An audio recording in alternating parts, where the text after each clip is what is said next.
नमस्कार. मी भाऊ तोरसेकर. तुम्ही बघत आहात प्रतिपक्ष. मित्रांनो, हे हनी ट्रॅप त्याच्यावर विधानसभेत खुलासा होऊन गेला.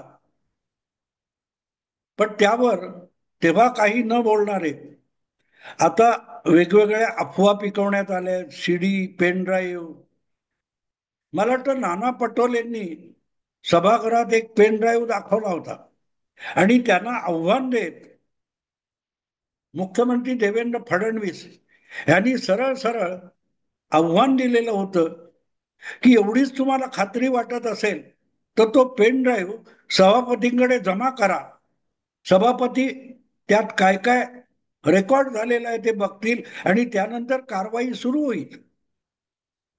दखलपात्र गुन्हा घडण्यासारखं काही झालं असेल तर त्याच्यावर कठोर कारवाई केल्याशिवाय राहणार नाही, एवढं आश्वासन, नवे वचन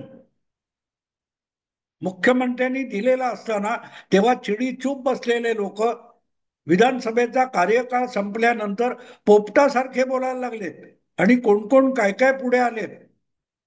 मला गंमत याची वाटते की या लोकांना ही सगळी खरूच खाजवायची आहे की खरोखरच समाजामध्ये ज्या काही विकृती आहेत, जी गुन्हेगारी प्रवृत्ती आहे, तिचं निर्दालन करायचंय की फक्त हवा निर्माण करायची.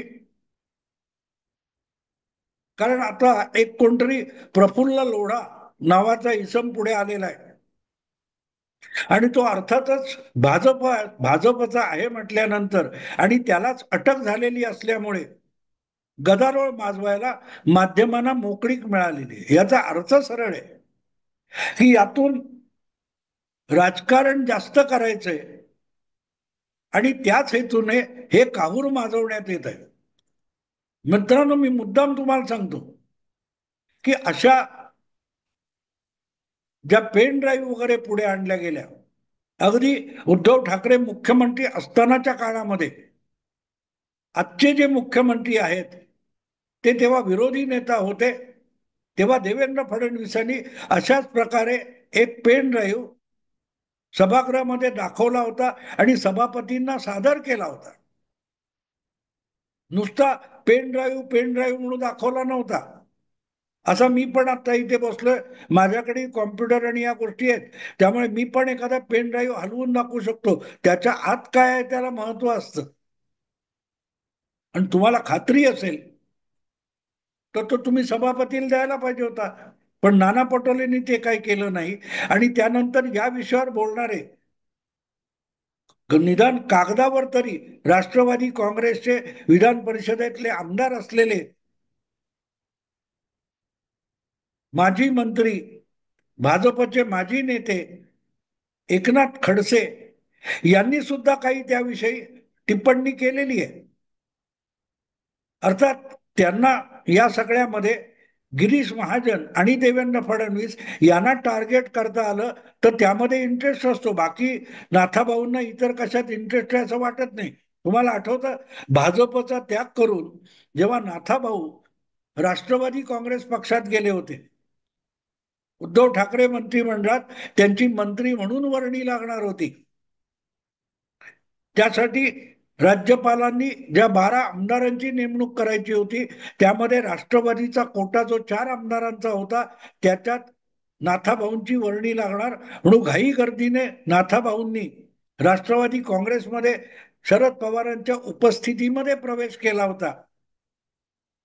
तेव्हा त्यांनी एक वक्तव्य केलं होतं की मला अनेक जण म्हणतात तुम्हाला ईडीची भीती आहे, ईडीची भीती आहे. त्यांनी माझ्या मागे ईडी लावली तर मी त्यांच्या मागे सीडी लावी. आजपर्यंत ती सीडी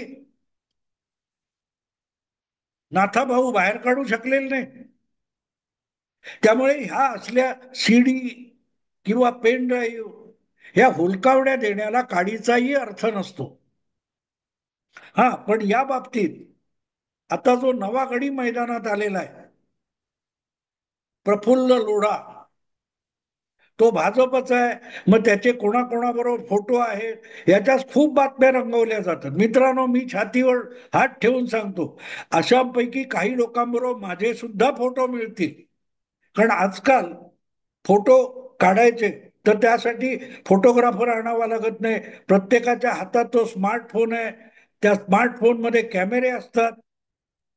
कोण सेल्फी काढतो, कोणी लांबून कोणाकडून तरी फोटो काढून घेतो. आणि जेव्हा जाहीर कार्यक्रमाला गेलेलो असतो, मी गेल्या 4-5 वर्षामध्ये करोना काळ उठल्यानंतर माझी जिथे जिथे व्याख्यानं किंवा परिसंवादाचे कार्यक्रम होतात, जिथे अक्षरशः 50-60 लोक तरी माझ्याबरोबर फोटो काढून घेतात, चाहते फॅन वगैरे सांगतात, त्यांना मी प्रत्यक्षानं प्रत्येकाला वैयक्तिक ओळखत असतो असं नाही.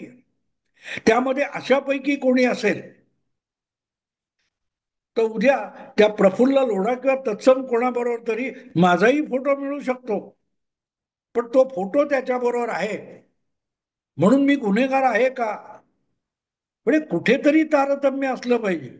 आणि आजकाल फोटोशॉप आणि इतक्या भानगडी झालेल्या आहेत, ते AI वगैरे काय आलंय, आर्टिफिशियल इंटेलिजन्स, त्यानंतर अशा सगळ्या पुराव्यांना काडीचाही अर्थ उरलेला नाही. या अशा सीडीज किंवा व्हिडिओ डॉक्टरेट केलेले असू शकतात. पण तरीही मी हा विषय परत एकदा मी टाळतोय हे विषय, पण तरी हा विषय मी पुन्हा ऐकण्यासाठी घेतोय की त्याच्यामध्ये एक बातमी माझ्या बघण्यात आली, ब्रेकिंग न्यूज म्हणून, की हा जो प्रफुल्ल लोढा आहे, त्या प्रफुल्ल लोढाने असं खुलं आव्हान दिलेलं आहे की आपण एक बटन दाबलं तर देशामध्ये अक्षरशः काय तो भूकंप होईल. अर्थात एवढ्याशा महाराष्ट्रातल्या एखाद्या प्रकरणाने एवढा भूकंप होण्याची, देशात भूकंप होण्याची शक्यता नाहीये. हा, पण मराठी माध्यमामध्ये आणि एकूणच ज्या प्रकारचा उथळ पाण्याला खळखळाट फार असा भारतातला मीडिया झालेला आहे, पत्रकारिता झालेली आहे, त्याच्यात मात्र खळखळ होणार. पण उलथापालथ होईल आणि भूकंप होईल अशी काडी मात्र शक्यता नाही. आणि त्याचं कारण सरळ आहे. अशा विषयामध्ये जोपर्यंत तुम्ही पीडिता समोर आणत नाही आणि पीडिता किंवा पीडित व्यक्ती तक्रार द्यायला पुढे येत नाही, तोपर्यंत आरोपांची चिखलफेक आणि राळ भरपूर उडवली जाऊ शकते. पण त्या पलीकडे भूकंप व्हावा असं काहीही घडत नाही. कारण राजकारणात आणि सार्वजनिक जीवनात आज इतका निर्लज्जपणा आलेला आहे, इतका निर्लज्जपणा आलेला आहे की अगदी तुरुंगात जाऊन माणसं पडतात तरी ती म्हणतात पुरावा कुठे आहे. कोर्टात काही सिद्ध झालेलं नाही. लालू प्रसाद काल परवापर्यंत बोलत होते ना, लालू प्रसाद यादव हे त्याचं मूर्तिबंत उदाहरण आहे.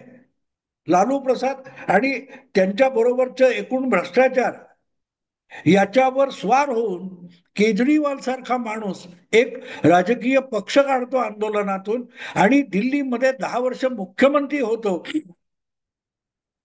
पण तोच शेवटी लालू प्रसादांच्या खांद्याला खांदा लावून जाऊन उभा राहतो. इतका निर्लज्जपणा ज्या समाजात आलेला आहे. संजय राऊत तर जाहीरपणे सांगतात, हे अशाच हनी ट्रॅप मध्ये त्यांच्या पक्षाचे म्हणजे उद्धव ठाकरे यांच्या नेतृत्वाखालची अखंड शिवसेना होती, त्याच्यातल्या 4 खासदारांना हनी ट्रॅप मध्ये अडकवूनच पक्षातून फोडलं गेलं. काय आत्मविश्वास आहे संजय राऊत यांचा, आत्मविश्वास मला आवडला. आता हा हनी ट्रॅप होता तर मग खोके खोके खोके ओरडायची काय गरज होती? हनी ट्रॅप लावून जर आमदार किंवा खासदार फोडता आले होते तर त्यांना अशा प्रकरणात अडकवून पक्षांतराला भाग पाडण्यात आलं. हे सांगण्यापासून 3 वर्ष संजय राऊतांच्या तोंडाला कोणी टेप लावलेली होती? पण संजय राऊत कसं आहे, आता चालता काय तो वाहत्या गंगेत हात धुवून घेणं म्हणतात तसं, जो विषय चालू आहे त्यामध्ये भाजपला किंवा फडणवीसांना, मोदींना, शहांना ओढायचं हा धंदा असतो. पण त्या पलीकडे जाऊन आपण आपल्याच पक्षाचं इतकं गलिच्छ चारित्र्य हनन करतोय, याचं भान ना संजय राऊतांना आहे ना उद्धव ठाकरेंना आहे. म्हणजे पक्षातून फुटले म्हणून ते खासदार हे हनी ट्रॅप मध्ये अडकलेले होते. असं सांगताना आज ज्या चर्चा चालू आहेत किंवा ज्या ब्रेकिंग न्यूज येत असतात की उबाठा सेनेचे जे 9 खासदार आहेत त्यापैकी 6 का 5 हे कधीही पक्षांतर करायला तयार आहेत, तेव्हा आज आपण असं म्हणू शकतो संजय राऊत यांचा हवाला देऊन की उबाठा शिवसेनेमध्ये जे 9 खासदार आहेत लोकसभेत निवडून आलेले त्यापैकी 4 तरी किंवा 6 तरी किंवा सगळेच हे हनी ट्रॅप मध्ये अडकलेले आहेत असंही म्हणता येतं ना. कारण खुद्द त्यांचाच प्रवक्ता सांगतोय, बाहेरच्यांनी कोणी सांगायची गरज नाही. आधीचे 4 अडकलेले असतील तर आजच्या नवातले 4 कशावरून अडकलेले नाही. आपले सहकारी, आपले काय ते सवंगडी आणि पक्षाचे नेते याविषयी क्वचितच कुठल्याही पक्षाचा नेता प्रवक्ता इतका आत्मविश्वासाने बोलत असेल की आमचे हनी ट्रॅप मध्ये अडकवून त्यांच्याकडून पक्षांतर करून घेतलं. आणि ह्या सगळ्या प्रकाराला जी वारेमाप प्रसिद्धी मिळते त्यातून आपण महाराष्ट्राच्या संस्कृतीचे ढिंडवडे काढतोय याचं भान मीडियाला नसतं. आणि तोच मीडिया परत देवेंद्र फडणवीसांच्या वाढदिवशी उद्धव ठाकरे आणि शरद पवारांनी कौतुक केल्याच्या बातम्या पण दाखवतो आणि तेव्हा संस्कृतीचे हवाले देतो. मग ती संस्कृती या हनी ट्रॅप मध्ये अडकलेल्याचे पक्ष प्रवक्तेच दाखले देतात, तेव्हा ती संस्कृती कुठे शेण खायला गेलेली असते. मीडियापासून बुद्धिजीवींपासून राज्यकारण्यांपर्यंत किती एकूणच निर्लज्जपणा अंगात मुरलेला आहे याची साक्ष आहे. आणि जेव्हा अशी परिस्थिती येते तेव्हा मग असली लुडबुड करणारा प्रफुल्ल लोढासारखा माणूस जर धमकी द्यायला लागला की एक बटन दाबायची खोटी आहे, काय 80 90 200 500 700 लोकांचे वस्त्रहरण होईल. मी तर म्हणतो की प्रफुल्ल लोढा यांना माझं एक अतिशय प्रेमाचं आवाहन आहे आणि महाराष्ट्र हितासाठी आहे. त्यांनी ते बटन दाबावं. प्रफुल्ल लोढा यांनी विनाविलंब ते कुठचं बटन आहे ते दाबावं. आणि हे जे कोणी 70 100 700 महाराष्ट्रातले चारित्र्यहीन लोक हनी ट्रॅप मध्ये अडकलेले किंवा कामातुराणाम भयम न लज्जा असे जे लोक आहेत त्यांना चव्हाट्यावर आणावं. कारण यांचं वस्त्रहरण होणं आवश्यक आहे, आवश्यक आहे. पण ते करणार नाहीत. तसं असतं तर नाना पटोलेंनी केलं असतं, रोहित पवारांनी केलं असतं. हे सगळे एकमेकाला हुलकावण्यात येतात. आणि याची दुसरी बाजू जी गंभीरपणे घेतली पाहिजे, हनी ट्रॅप करून काय केलं जातं. ती जी कोण महिला आहे जिच्यावर आरोप आहे, जिचं सेटलमेंट झालं वगैरे वगैरे काय काय गोष्टी सांगितल्या जात आहेत, ती ब्लॅकमेल करत होती ना. ब्लॅकमेल काय करत होती, बघा हे चव्हाट्यावर आणीन, हे जगासमोर आणीन. मुद्दा असा आहे मित्रांनो, ती करत होती ते ब्लॅकमेल असेल तर मग प्रफुल्ल लोढा करतात ते ब्लॅकमेल नाही का. म्हणजे तुमच्या नागडेपणाचं पुरावा माझ्याकडे आहे, तो मी लपवतो, हा ब्लॅकमेल नाहीये. हा ब्लॅकमेल नाहीये. महाराष्ट्राच्या राजकारणाला आणि महाराष्ट्राच्या संस्कृतीला कीड लागलेली आहे, त्यावर मी पांघरुण घालतो असं हा प्रफुल्ल लोढा असेल किंवा इतरही या विषयात बोलणारे आहेत ते एक प्रकारे त्या विकृतीवर पांघरुण घालत नाहीत का. जो कोणी असेल ज्याच्याकडे काही असेल त्याने ते समोर आणलं पाहिजे. नुसते हवेत बुडबुडे उडवणं गैर लागू आहे, तो सुद्धा गंभीर गुन्हा आहे. मला तर असं वाटतं की अशा जे कोणी सूत्रांच्या हवाल्याने वगैरे वगैरे काय काय सांगतात त्या सगळ्यांना उचलून पोलिसांनी धारेवर धरलं पाहिजे. धारेवर धरलं पाहिजे महाराष्ट्राच्या हितासाठी.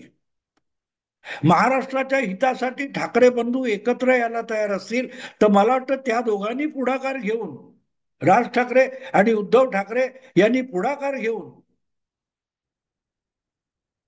या प्रफुल्ल लोढा किंवा आणखीन जे कोणी असेल त्यांना कान धरून चव्हाट्यावर आणावं, पाहिजे तर खळलं खट्याक करावं, पण त्यांच्याकडून या गोष्टी बाहेर काढून घ्याव्यात. जगाला हे चेहरे दिसू देत, हे हिडीस चेहरे कोणाकोणाचे आहेत जे महाराष्ट्राच्या सभ्य सुसंस्कृत राजकारणाला कीड लावून बसलेले आहेत. आणि जेव्हा अशी कीड लागलेली असते त्याच्यावर पांघरून घातलं म्हणून ती कीड संपत नाही, ती आतल्या आत सगळा समाज पोखरून काढत असते.